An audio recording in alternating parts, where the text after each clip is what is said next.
Students, तो आज हम लोग बात करेंगे मैथमेटिक्स फोर्थ में आपका जो है नेक्स्ट टॉपिक टी टेस्ट। इसको हम स्टूडेंट टी टेस्ट के नाम से भी जानते हैं। स्टूडेंट टी टेस्ट जो होता है या सिंपली टी टेस्ट जो होता है वो दो तरीके के डेटा पे लगता है।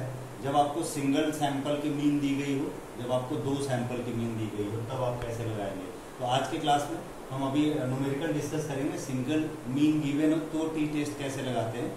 फॉर्मूला लिख दूंगा मैं टू टेस्ट टी मीन का, लेकिन उसको हम लोग नेक्स्ट लेक्चर में डिस्कस करेंगे। तो देखते हैं आज T test for single sample mean. पहले मैं आपको क्लियर कर दूं, स्टैटिस्टिक्स अगर आप पढ़ रहे होंगे ये मैथमेटिक्स स्टार्टिंग में, तो आपको सैंपल और पॉपुलेशन की बात कही जाती है। पॉपुलेशन मतलब huge amount of data, sample मतलब उसका कोई स्मॉल पार्ट ले लिया।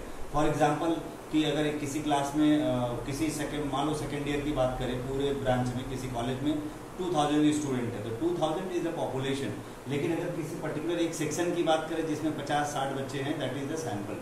बट स्टैटिस्टिक्स के हिसाब से जनरली 50 के ऊपर के डेटा को पॉपुलेशन माना जाता है, उसके नीचे के डेटा को सैंपल माना जाता है। और ऑब्वियस सी बात है कि सारे न्यूमेरिकल मैनुअल करने हैं तो आपको 50 सैंपल तो देगा नहीं, 10, 15, 12 मैक्सिमम इतना ही डेटा आपको देगा। ठीक है, तो ध्यान रखिएगा, सैंपल का मीन अलग होगा और पूरे पॉपुलेशन का मीन अलग होगा। फॉर एग्जांपल मैं आपको बता देना चाहता हूँ, मान लीजिए किसी क्लास में 60 स्टूडेंट है, किसी पर्टिकुलर टेस्ट में उनके मार्क्स आए, उनके सारे मार्क्स का एवरेज सारे पूरे 60 स्टूडेंट का अगर हम निकालते हैं, दैट विल बी पॉपुलेशन की mean, that is the mean of population. उस मार्क्स को हम बोलेंगे कि वो पॉपुलेशन की मीन है, पूरे क्लास की मीन है। लेकिन उनमें से कोई 10 बच्चा हमने चूज कर लिया पूरी क्लास से, उन 10 बच्चों के मार्क्स का जो एवरेज निकालेंगे, जो मीन निकालेंगे, that is called sample mean.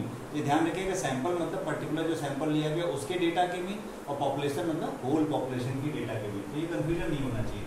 अब T test for single sample formula सीधा सीधा T calculated x bar minus mu upon s under root s divided by under root है, this is divided by under root है, ध्यान रखिएगा।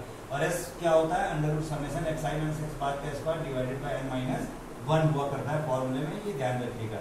अब मैं आपको एक चीज बताता हूँ, n is the number of data, या फिर इसको हम सैंपल साइज कहते हैं। Number of data in sample, और सैंपल साइज भी कहते हैं इसको, कि जो सैंपल लिया गया उसमें कितने डेटा है, 10 डेटा है, 12 डेटा है, 15 डेटा है, that is n। Okay, degree of freedom obvious, जितना डेटा होगा उससे -1 कर देंगे, सिंपल बिल्कुल जो लीनियर ऑब्जर्वेशन होता है उसी की तरह चलता है। x बार मतलब सैंपल, जो सैंपल लिया उसकी मीन कितनी है, म्यू मतलब पॉपुलेशन मीन हो गया, और s जो हो गया हमारा वो सम ऑफ स्क्वायर ऑफ डेविएशन का अंडर रूट होता है, तो xi माइनस x बार का स्क्वायर अपॉन n माइनस 1 हो जाता है। ध्यान रखिएगा, इस फॉर्मूले से हम लोग t कैलकुलेटेड निकालेंगे।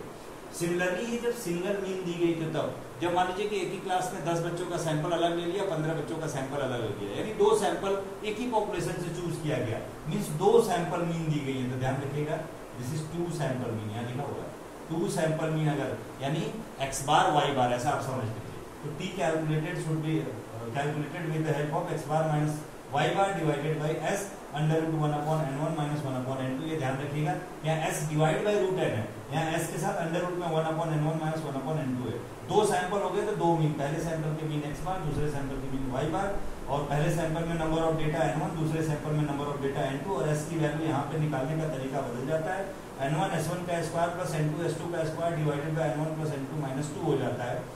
अगर आपको x1 x2 x3 and so on पहले सैंपल का डेटा दिया गया और y1 y2 y3 दूसरे सैंपल का डेटा दिया गया, तब s स्क्वायर निकालने के लिए आप ये वाला फॉर्मूला यूज करेंगे, xi माइनस x बार का स्क्वायर का सम प्लस y माइनस y बार के स्क्वायर का सम divided by n1 plus n2 minus 2 हो जाता है। तो यहाँ से s स्क्वायर निकल जाएगा, s स्क्वायर निकल जाएगा तो अंडर रूट ले लेंगे तो ऐसा आ जाएगा, s की वैल्यू यहाँ रख देंगे, n1 पहला सैंपल, n2 दूसरा सैंपल, तो यहाँ से भी हमें आंसर मिल जाएगा। फिलहाल में हम लोग जो T test for 2 sample means है वो नेक्स्ट लेक्चर में डिस्कस करेंगे। अभी जो न्यूमेरिकल देखेंगे वो पहले डेटा के हिसाब से देखेंगे, ठीक है। बट 2 इंपॉर्टेंट रिमार्क आप ध्यान रखिए, if mod of t calculated is less than t tabulated, ध्यान रखिएगा, if t calculated is less than null hypothesis accepted. हमेशा कैलकुलेटेड डेटा लेस आना चाहिए, तभी नल हाइपोथेसिस एक्सेप्टेड होता है।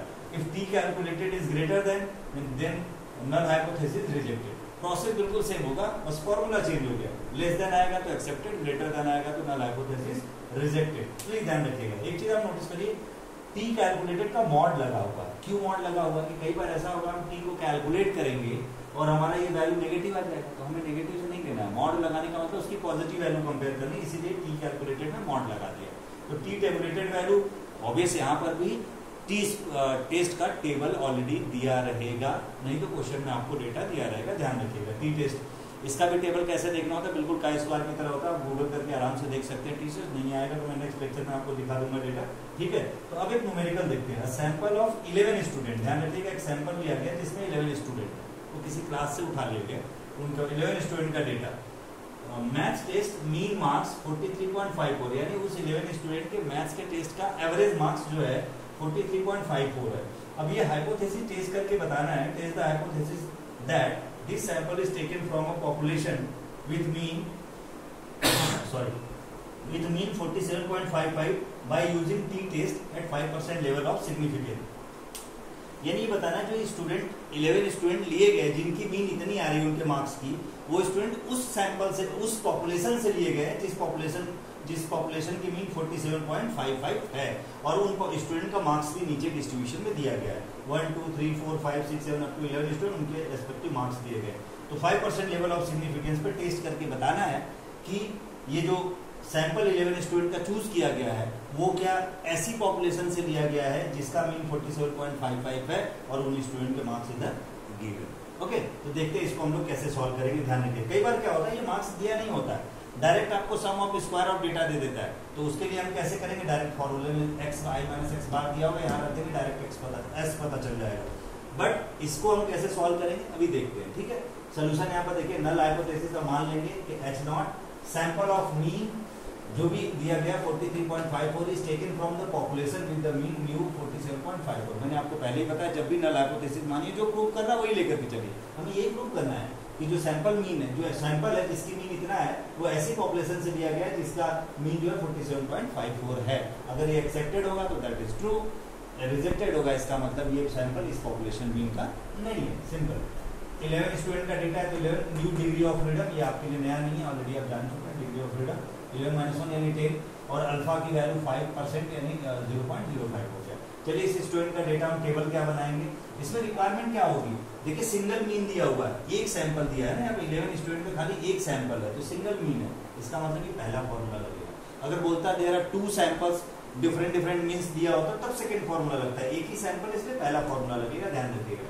तो स्टूडेंट मार्क्स उनके हो गए। अब x I minus X bar का स्क्वायर निकालते, क्यों निकालते, क्योंकि इसमें एस चाहिए हमें, क्योंकि एक्स बार भी है, म्यू भी है, एन हमें टोटल पता ही है, एस चाहिए हमें। एस कहाँ से निकलेगा, summation X I minus X bar का स्क्वायर, तो इसके लिए टेबल बनाना पड़ेगा, इसीलिए बनाया। तो x I minus X bar का स्क्वायर, यहाँ पे सारा डेटा लिख दिया। एक्स आई मतलब 60, एक्स बार कितना दिया हुआ है 43.54, तो 60 - 43.54 का स्क्वायर वो यहाँ लिख दिया गया। सिमिलरली 50 - 43.54 का स्क्वायर जो है वो यहाँ लिख दिया गया, एंड सो ऑन, ये पूरा डेटा हो गया। अब इसको ऐड कर देंगे तो that will be the summation of X I minus X bar का whole square which will be 2503.91 आ गया। इस टोटल का सम आप भी चेक कर लेना, कोई दिक्कत नहीं होगी। अब इसके हिसाब से हम टी कैलकुलेटेड निकालने से पहले we should calculate S. S की value under summation X I minus X bar का होल स्क्वायर बाई n - 1 है, सीधा फॉर्मूले में रख दिया। ये समेशन की वैल्यू आ चुकी है, n - 1 करेंगे 11 - 1 10 आ जाएगा, सॉल्व करेंगे 15.82 वैल्यू आ गई एस की, ठीक है। नाउ टी कैलकुलेटेड फॉर्मूला में रख देंगे, सिंगल मीन दिया इसके सिंगल मीन वाला formula x bar minus mu upon S divide by √n, n की वैल्यू 11, सारी वैल्यू रख दिया, सॉल्व करके टी कैलकुलेटेड -0.84 आ गया, देखिए यहाँ पे माइनस। तो अब हमने माइनस नहीं चाहिए, हमें टी कैलकुलेटेड का मॉड चाहिए, तो इसका मॉड लेंगे तो माइनस का प्लस हो जाएगा, विच इज 0.84। अब हम देखते हैं टी टेबुलेटेड वैल्यू क्या होती है। तो नाउ टी टेबुलेटेड वैल्यू 5% और 10 degree of freedom. Degree of freedom कितना हो गया, degree of freedom nu equals to 11 - 1 10 हो गया, तो यहाँ पे डिग्री ऑफ फ्रीडम लिखा जाता है। और अल्फा बाय डिफॉल्ट 5% लेते हैं, इन्होंने कहा भी नहीं कहा होता, तो जो अल्फा जितना बोलता है जनरली 1% या 5% होता है, तो 1% पे टेबल से वैल्यू देख लेते हैं। ऐसे इसमें भी डिग्री ऑफ फ्रीडम का वर्टिकल कॉलम होगा, हॉरिजॉन्टल में आपको लेवल ऑफ सिग्निफिकेंस दिया होगा, वहां से आप डेटा देख सकते हैं। तो वो टी टेबुलेटेड 2.23 आ रहा है। अब देखिए टी टेबुलेटेड 2.23, बट हम लोगों ने निकाला है टी कैलकुलेटेड का mod 0.84, obvious 0.84 is less then 2.23, तो T calculated is less then T tabulated आया। जब लेस देन आया मींस हाइपोथेसिस एक्सेप्टेड, तो हाइपोथेसिस हमारी एक्सेप्टेड हो गई, यानी जो सैंपल हमने लिया है जिसकी मीन इतना है वो ऐसे पॉपुलेशन से लिए गए हैं जिस पॉपुलेशन की मीन 47.54 है। This is our answer. अगर ये रिजेक्टेड होता तो null hypothesis rejected means this sample can not be taken from population which have the mean 47.54 that's it. तो स्टूडेंट ये हो गया आपका सिंपल मीन के लिए डेटा कि टी टेस्ट हम कैसे कैलकुलेट करेंगे। जब डबल मीन का आएगा तो हम नेक्स्ट लेक्चर में बात करेंगे। फिलहाल मैं अभी आपको एक न्यूमेरिकल दे रहा हूँ जिसको सिंगल टी टेस्ट के लिए जिसकी एक मीन दी गई आप कैलकुलेट कर सकते हो। तो देखिए एक न्यूमेरिकल बता रहा हूँ। तो स्टूडेंट देखिए जरा पे यहाँ पर आपको डेटा दिया गया है, ऐसा सैंपल लिया गया है जिसकी मीन 53 है और कितने डेटा का सैंपल है 116 डेटा होगा, सॉरी 16 डेटा है यहाँ पर, 16 डेटा जिसकी मीन 53 है। तो सैंपल साइज भी बोल सकते हैं या नंबर ऑफ डेटा बोल सकते हैं, 16 है। और जिस पॉपुलेशन से लिया गया उसकी पॉपुलेशन मीन 56 है। और आपको देखिए अब आपको ये 16 डेटा है, तो 16 डेटा का इंडिविजुअल डेटा नहीं मालूम है, यहाँ सीधा लिख दिया सम ऑफ स्क्वायर ऑफ डेविएशन। कई बार ऐसा डायरेक्ट लिख देता है तो आपके लिए इजी हो जाएगा, इस तरीके का टेबल नहीं बनाना पड़ेगा आपको, डायरेक्ट आप इसको सॉल्व कर देंगे। सम ऑफ स्क्वायर ऑफ डेविएशन का मतलब x I minus X bar का स्क्वायर का सम डायरेक्ट दे दिया 135। अब इसका फॉर्मूला जो आपको मालूम होता है अंडर रूट, आप सीधे लिख देंगे summation X I minus X bar का स्क्वायर और divided by N minus 1। Direct ये वैल्यू आपको गिवन है, कई बार ऐसा डायरेक्ट आता है तो आपके लिए इजी टेबल नहीं बनाना पड़ेगा। वही सेम यहाँ पर भी चेक करना है आपको, test the hypothesis that sample is taken from population that have the mean is equal to 56। Given क्या है आपका टी टेस्ट की टेबलेटेड वैल्यू 2.13 है। और आप चेक करके देख लेना, अगर आपके पास टेबल होगा तो नहीं तो गूगल करके देख लेना कि कितना डिग्री ऑफ फ्रीडम होगा। यहाँ पे देख सकते हैं 16 माइनस 1 तो 15 और बाई डिफॉल्ट 5% पे आप चेक कर लो कि कितना आ रहा है, या 5% पे नहीं आएगा तो ये 1% का डेटा होगा। जितने का भी होगा आप चेक करके देख लेना। ये आपका होमवर्क है आज के लिए इतना ही। नेक्स्ट लेक्चर जो हमारा टी टेस्ट का होगा उसमें हम बात करेंगे जब 2 सैंपल की मीन दी गई होगी तब। Thank you.